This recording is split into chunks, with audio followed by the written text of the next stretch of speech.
Hey, welcome to The Explainer. Today, we're going to dive into what is honestly one of the most beautifully told short stories from ancient literature, the Book of Ruth. This whole story is really built around one powerful idea, a journey from being totally empty to completely full. It's just this perfect piece of literary art, and we're about to see exactly how the author pulls it off. All right, so let's get into it. How does this journey from emptiness even start? Well, the story kicks off in a time of, just devastating crisis and loss. Okay, so there's a famine in the land, a really bad one. And it forces this man, Elimelech, along with his wife, Naomi, and their two sons, to pack up and leave everything they know in Bethlehem. They end up as refugees in a foreign land called Moab. And almost right away, tragedy hits. Just like that, Elimelech dies, and suddenly Naomi is a widow, all alone in a place that isn't her home. So time passes. Her two sons get married to local Moabite women, Orpah and Ruth. But then, about 10 years later, the unthinkable happens again. Both her sons die too. Now just picture this. You have three widows, with absolutely no one to provide for them. Their future looks completely bleak. Well, Naomi hears the famine back home is finally over, so she decides to go back.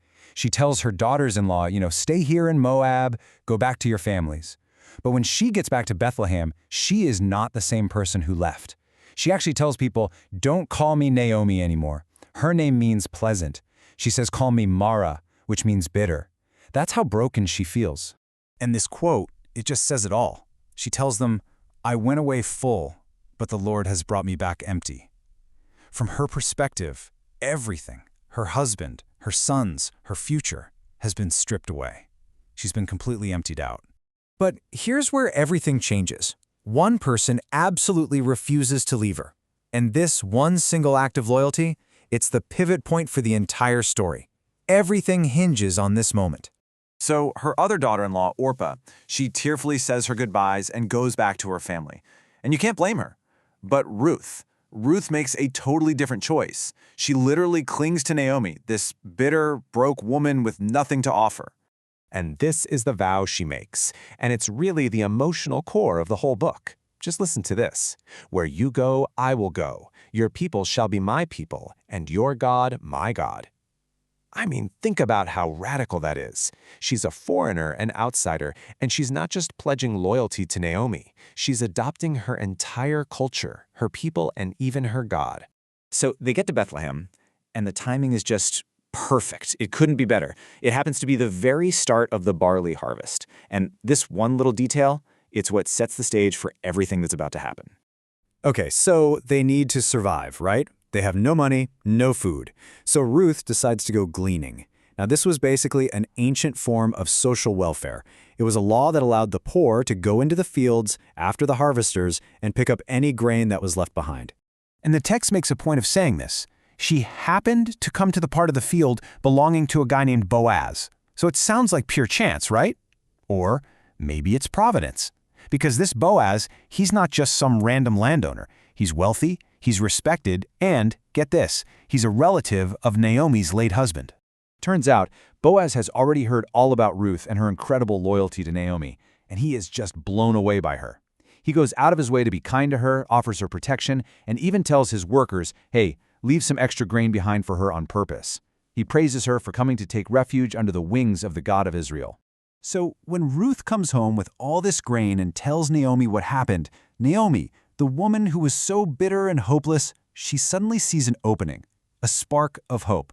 And she comes up with this bold and, honestly, super risky plan to try and secure a future for them. The whole plan hinges on this ancient Israelite custom of the kinsman redeemer, or Goel. Basically, this was a male relative who had a responsibility to step in and help family members in need. That could mean buying back land, or even marrying a childless widow to carry on the family name. So here's the plan, and it is a wild one. Naomi tells Ruth to go to the threshing floor at night, where Boaz will be sleeping after the harvest celebration. She's supposed to uncover his feet and lie down. This was a really audacious, symbolic way of asking him to step up and be her redeemer. The risk to her reputation was huge, but the potential reward? A future for both of them. And Ruth does it. She follows the plan exactly. And in this really powerful callback to what Boaz said to her in the field, she asks him to spread his wings, or the corner of his cloak, over her. It's a direct, symbolic way of asking for his protection and for marriage. Now Boaz is totally honored by this, but there's a catch, a complication.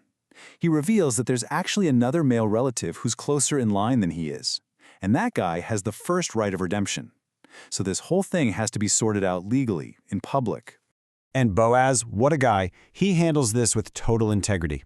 He goes to the city gate, which was like the ancient courthouse, and he lays out the situation to this other relative in front of witnesses. He says, "You can buy Naomi's land."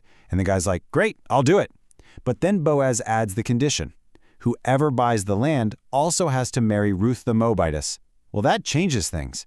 The man backs out, afraid it'll mess up his own inheritance, and just like that, the right legally passes to Boaz. So, with all the legal stuff taken care of, Boaz marries Ruth, and it's not long before they have a son, and they name him Obed. And here we have it. The story comes completely full circle. Remember Naomi, who came back empty and bitter? Now she's holding her own grandchild. She is full. And the women of the town, they gather around and tell her that her daughter-in-law, Ruth, the foreigner, is better to her than 7 sons would have been. But wait, there's one last absolutely stunning reveal. The story doesn't just end there. This baby, Obed, he grows up to be the father of a man named Jesse. And Jesse is the father of David. That's right, King David, Israel's greatest king. The entire royal line, the lineage of the king is established because of the loyalty of this one foreign woman. So you have this story that starts with famine and death and bitterness, total emptiness, and it ends with the birth of a baby who's in the direct line of a king. It just leaves you with this powerful question, doesn't it? It makes you wonder, how might a single act of kindness or a single act of loyalty change the entire course of a family's or maybe even a nation's history?